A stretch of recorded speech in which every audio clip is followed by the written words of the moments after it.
Desde luego, el encuentro entre el viejo y el nuevo mundo también fue violento. Como se dijo antes, así es como funcionan o así es como se dan los choques culturales. También Roma tomó por la fuerza a Grecia.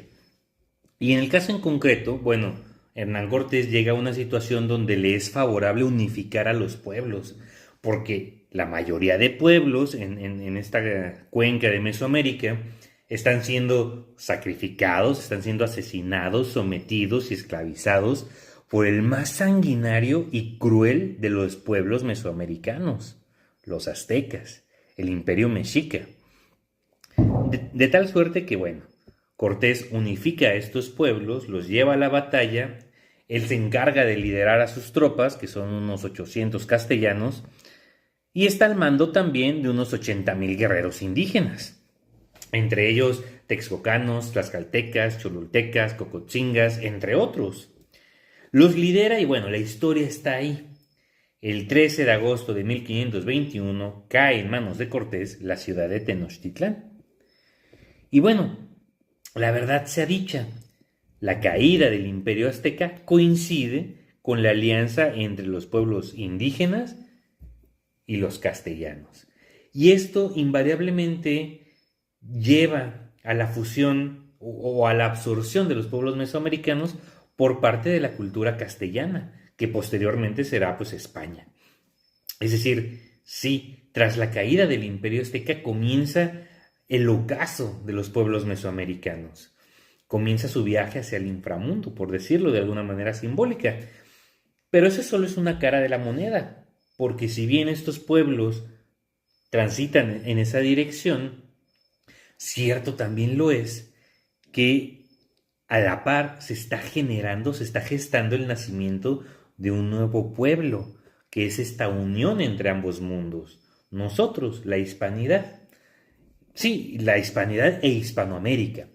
Entonces, a estas alturas, tras librarse del yugo de los aztecas, los pueblos indígenas, al igual que hicieran los visigodos tras la caída de Roma, aceptan también y de buena gana el cristianismo, que nuevamente se sincretiza y es nutrido esta vez por la cosmovisión prehispánica. Y bueno, dicho sea de paso, los pueblos indígenas, las civilizaciones que se desarrollaron aquí en América, eran civilizaciones neolíticas. Es decir, fueron pueblos que no se vieron en la necesidad de desarrollar tecnologías como la metalurgia, el manejo de el cobre, el bronce, mucho menos el hierro, y desde luego transformaban el mundo con herramientas de piedra, a través de herramientas de piedra. Eran, por lo tanto, tecnológicamente muy inferiores a como eran los castellanos. Y se dice y no pasa nada, es decir, los pueblos prehispánicos destacan en otras áreas. Por ejemplo, tienen una cosmovisión mucho más rica en simbolismos y en ritual que los castellanos, por ejemplo, que el catolicismo se había vuelto ya desde entonces muy rígido, ¿no? Muy procedimental, que dejaba menos espacio a la libertad creativa del que profesara la fe.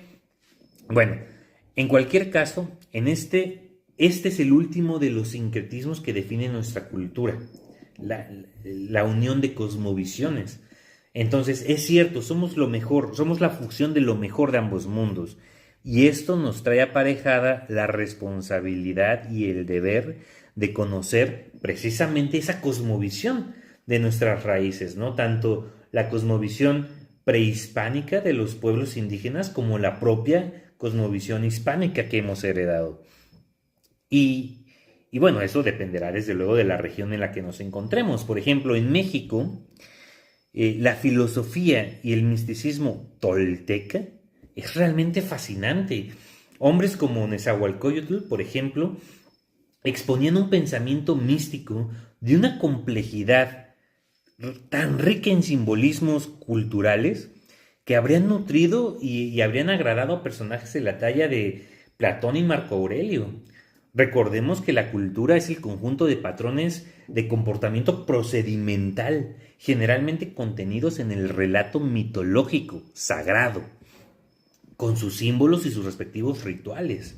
Y en el caso de los toltecas, tal y como los describe el maestro Zunzunegui en su libro El regreso de Quetzalcóatl, bueno, la tradición tolteca aporta luz y sabiduría y el poder suficiente para revivir nuestra cultura, resucitar al cristianismo y unificar a la hispanidad. Y, de igual modo, cada región de la hispanidad tiene sus respectivos secretos que, de descubrirse, desde luego habrán de contribuir a esta cultura, a nutrir esta cultura que trasciende océanos.